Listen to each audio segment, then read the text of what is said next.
오늘 제가 제목으로 한 흙에서 왔으니 흙으로 돌아가리라 하는 말씀은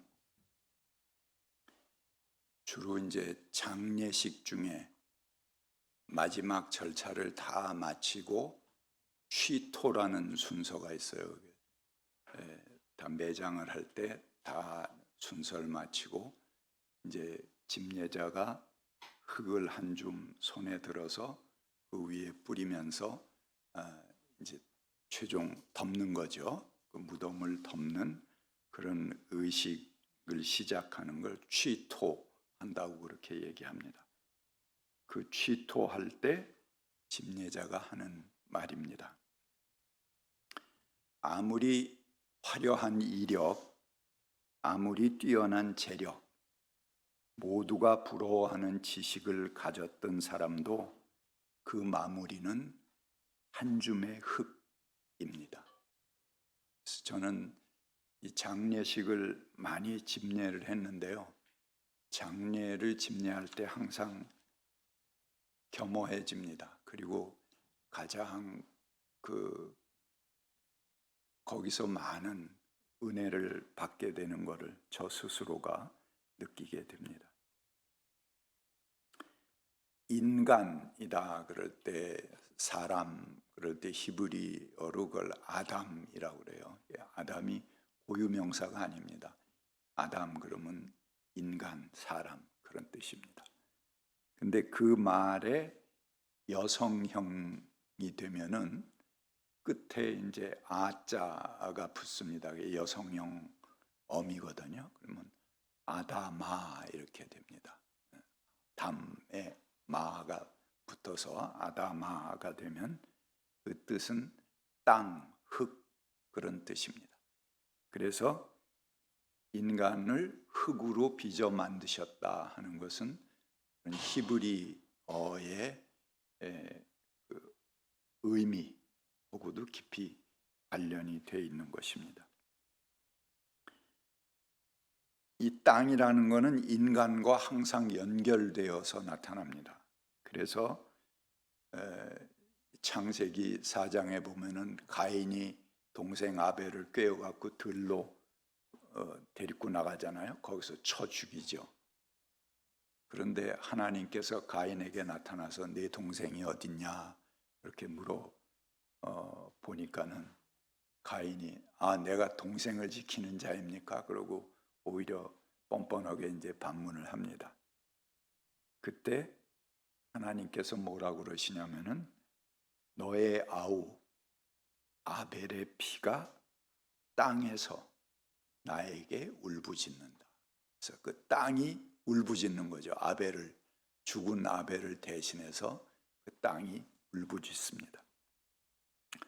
그 다음에 스가랴서에 보면은 돌 하나에 7 눈이 있느니라 그렇게 말합니다. 그 이스라엘이 흔해 빠진 게 돌이거든요. 그 석회암 지역이기 때문에 맨 돌들입니다. 그런데 그 돌 하나에 7 눈이 있다는 것입니다. 사람이 아무도 몰래 범죄했어요. 감쪽같이 해치운 일인데 그게 감쪽같이 끝나지 않는다 하는 것입니다. 돌멩이 하나에 7 눈이 있다 그렇게 말하고 있습니다. 윌리엄 코기의 책 우리 이승무 장로님이 번역을 하셨죠. 굉장히 아주 좋은 명작인데 제국문화의 종말과 흙의 생태학. 오늘은 거기 그 중에서 제가 말씀을 많이 뽑았습니다. 칭찬을 해드리려고 그랬더니 이승무 장로님이 안 나오셨네요. 제가 꼭 칭찬하려고 그러는 사람은 잘 안 나오더라고. 제가 그 아부하고는 별로 이렇게 천성적으로 맞지 않는 것 같아요.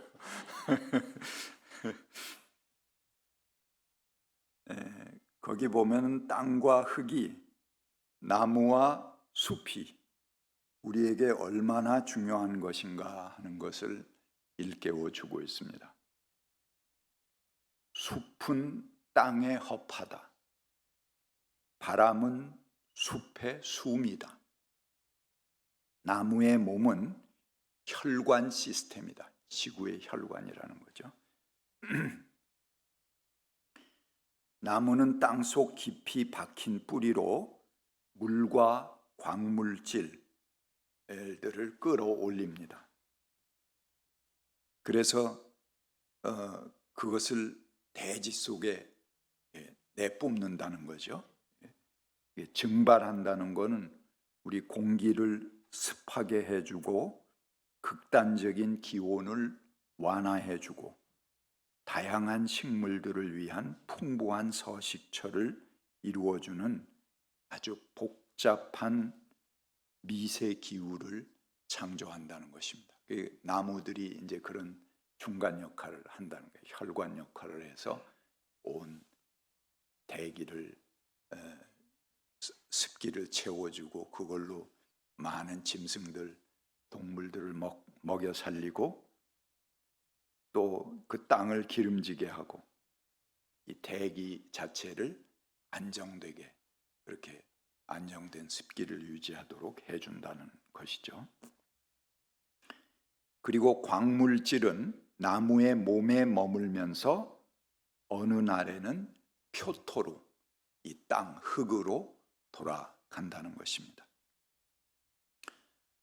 숲에 의한 가장 큰 혜택 중에는 거센 비를 완화시켜 주는 것. 그래서 물이 흙과 그 밑흙에 젖어 들어가게 하는 것입니다. 그래서 비가 와서 이거를 쭉 빨아들일 나무들이 없으면은 요즘 어떤 일들이 벌어지고 있는가 우리가 보고 있죠. 뭐 걸핏하면 100년 만에 홍수니 뭐 200년 만에 홍수니 그러고 그냥 온 마을 도시가 한꺼번에 떠내려가는 것들을 보게 됩니다. 빗물은 숲의 바닥에 젖어 들어가서 하천과 대수층에 물을 댑니다.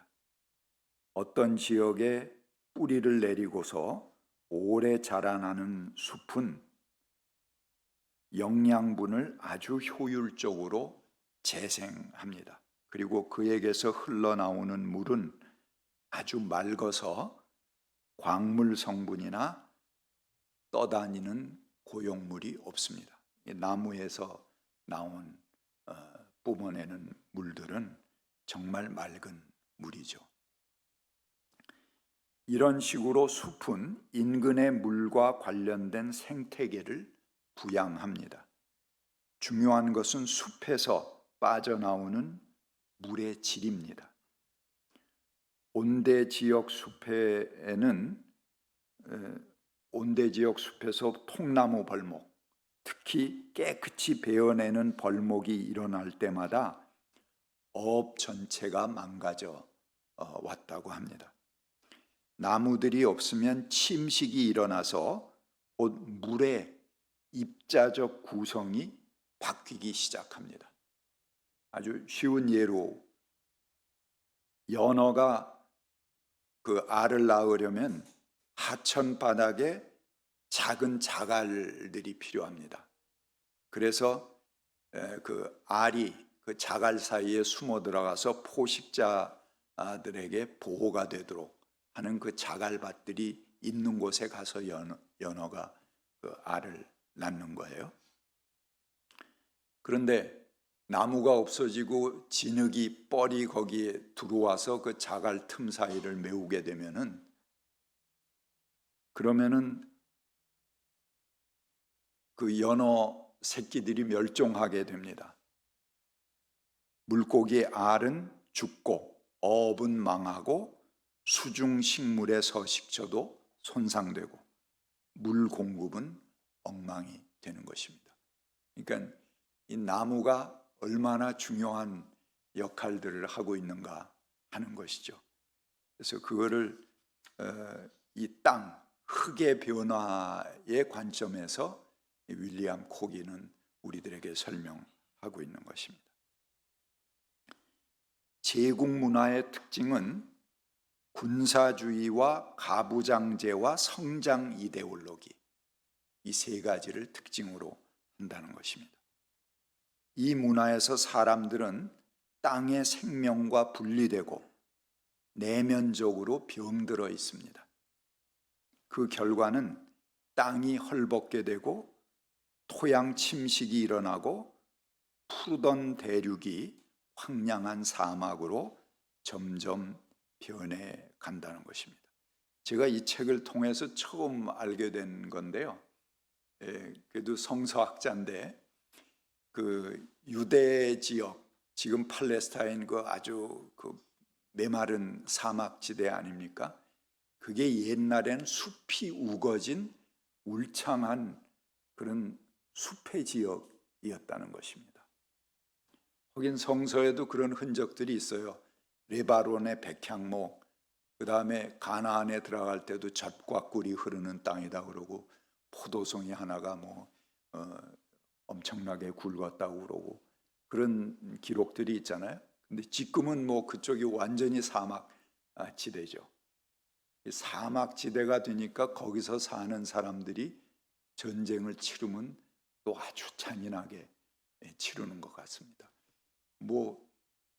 이 숲이 우거지고 이런 좀 생태의 푸른 기가 보이고 들도 있고 물도 흐르고 그래야지 사람 마음도 윤택해질 텐데 사람 마음에서도 팍팍한 먼지만 올라오는 것이죠. 그래서 중동 지방이 그렇고 아프리카 북부 지역이 그렇고 중국의 서부 지역, 이것도 지금 우리 황사를 몰고 오는 대규모 사막지대잖아요. 그게 옛날에는 전부 숲으로 우거진 그런 지역이었다는 것입니다. 그런데 점점 사막화 되어가는 현상에서 지금 그렇게 됐다는 것이 이제 윌리엄 코기의 그 여러 가지 자료를 통해서 입증하는 그런 바입니다. 인류의 정착 생활이 시작되면서 농업과 목축업이 푸른 숲을 망치게 된 것인데, 이러한 또 그 지역의 대부분 주 산업이 목축이에요. 목축. 그러니까는 그 목축을 하면서 자꾸 나무를 베내게 되잖아요. 물론 이제 농사 질 때도 많은 농토를 하기 위해서는 베어냅니다만 그런 숲을 훼손한 것에 대한 보상들을 점점 인류가 받게 된다는 것이죠. 그래서 숲이 망가지게 되고 토양의 양분이 강탈되고 토양 침식이 일어나게 됐다는 것입니다. 그래서 도시와 농촌이 분리되게 됐고 도시에 의한 농촌의 수탈이 일어나게 됐다는 것입니다. 그리고 그 수탈은 군대 유지와 침략 전쟁 같은 제국의 질서 유지로 바뀌게 돼 갔다는 것이죠.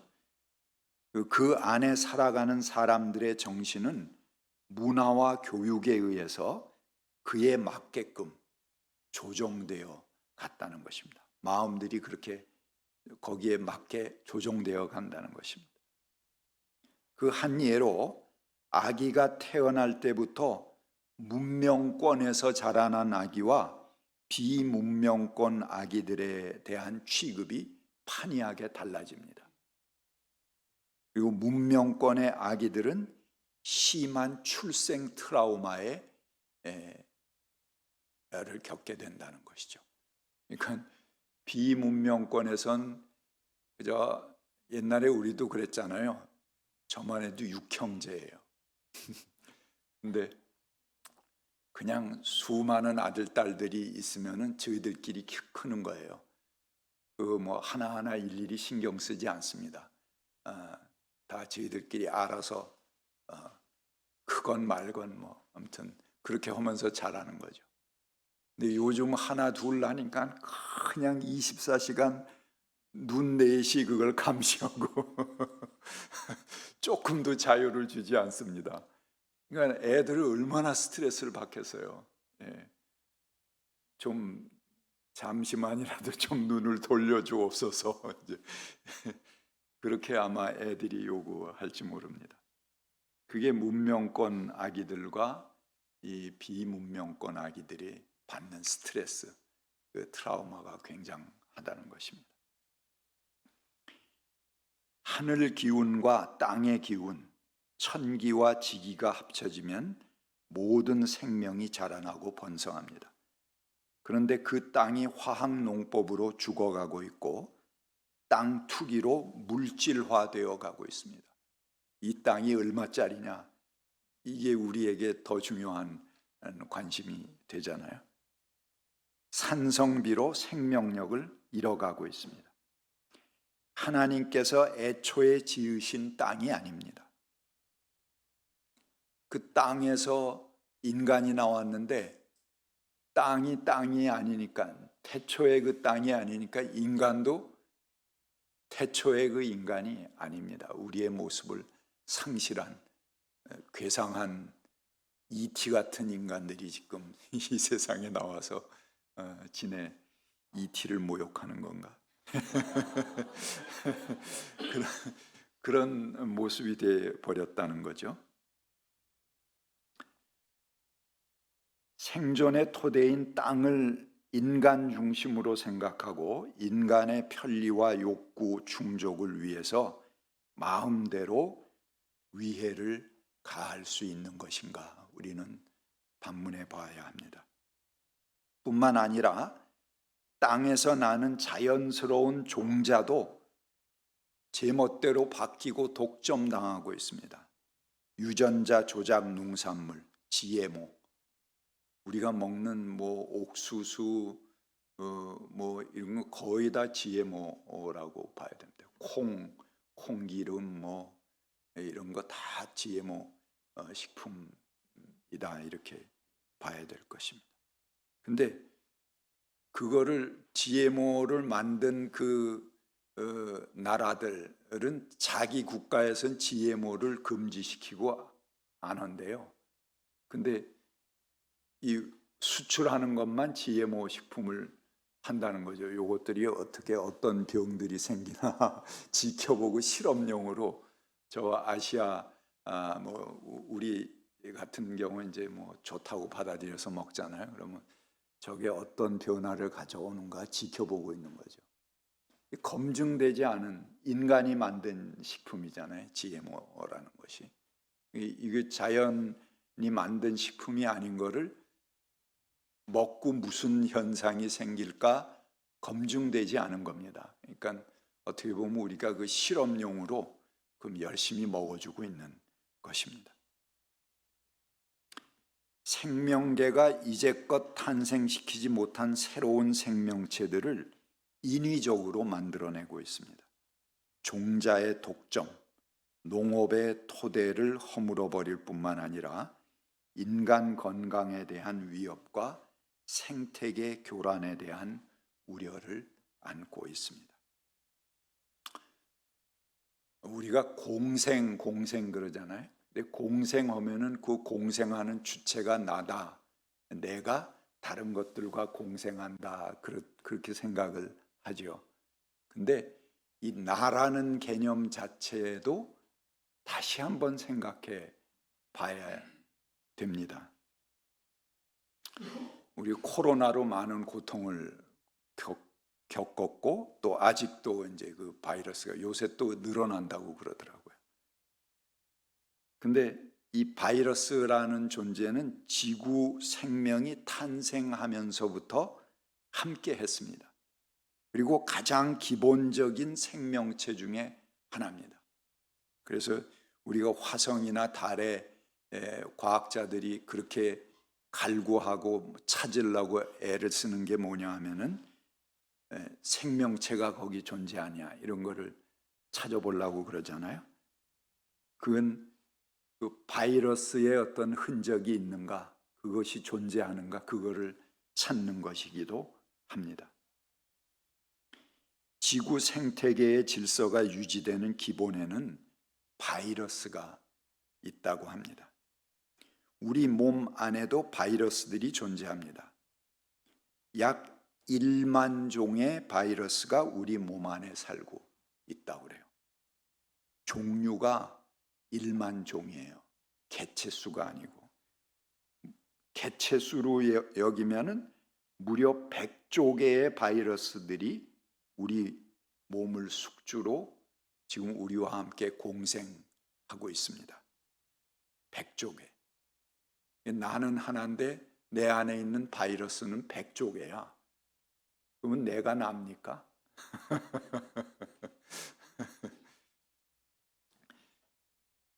지금 지구상에는 약 160만 종의 바이러스들이 밝혀졌습니다. 이게 밝혀진 존재인데 그것은 존재하는 바이러스들의 1%뿐이 되지 않는다고 합니다. 그러니 내가 살아간다는 것이 그 생명의 주체가 나인지 아니면 우리 안에 바이러스가 주인인지 모를 일입니다. 바이러스, 세균, 기생충 이런 것들이 모두 인간과 공생관계에 있는 존재들입니다. 그들은 자신이 오래 살기 위해서 숙주인 우리 몸의 병을 고치기도 하고 죽이기도 합니다. 여러분 바이러스까지 안 가더라도 리처드 도킨스의 이기적 유전자라는 책을 보면 유전자가 오히려 우리 몸을 빌려서 자기 증식하고 있다는 거 아닙니까? 그래서 내가 주인인 줄 알지만 사실은 유전자가 주인이고 나를 잠깐 빌려서 자기 증식을 꾀하고 있다는 그런 이야기를 하고 있습니다. 근데 이런 유전자뿐만 아니고 기생충도 또 그런 기생충이 있다고 그래요. 제가 요즘 뭐 하도 TV에 나와서 설쳐갖고 좀 꼴보기 싫은 사람 하나 있는데 그 분이 이제 쓴 그 기생충 그 책을 보면은 숙주의 몸에 들어가서 기생충이 공생한답니다. 그리고 지가 충분히 자라나기까지는 그 숙주의 생명을 잘 건강하게 가도록 도와준대요. 그런데 그 안에서 충분히 자기 개체수가 늘어났다고 생각하면은 이제 자기 번식을 위해서 숙주를 벗어나야 되잖아요. 그러면 그 숙주의 정신에 문제가 생기게 만든답니다. 그래갖고 자꾸 자살 충동을 일으키게 만든대요. 그래갖고 그 숙주가 자살하게 되면 그 기생충이 이제 빠이빠이 너한테는 충분히 내가 이용했어 그러고 그 숙주를 벗어나서 더 많은 개체로 확장할 수 있는 숙주로 이동해 간다는 것입니다. 그렇게 보면은 오로지 내가 몸의 주체인가 하는 거 우리가 의심해 봐야 합니다. 내 몸 안에 있는 수많은 바이러스, 또 균들, 기생충, 또는 뭐 유전자까지 이런 것들이 독자적인 자기들의 삶을 위해서 나와 함께 지금은 공생하고 있는 그런 기간인지도 모릅니다. 나라는 주체도 꼭 내 것이 아닙니다. 우리 신앙적으로 나는 하나님의 것이다 이렇게 얘기하는데 과학적으로도 이렇게 나의 주인이 내가 아니다 하는 것들을 과학자들은 여러 면을 통해서 밝혀내고 있습니다. 그래서 공생이라고 할 때 우리는 좀 더 겸허한 위치에서 함께 더불어 사는 것을 생각해 보아야 하겠습니다. 같이 묵상하겠습니다.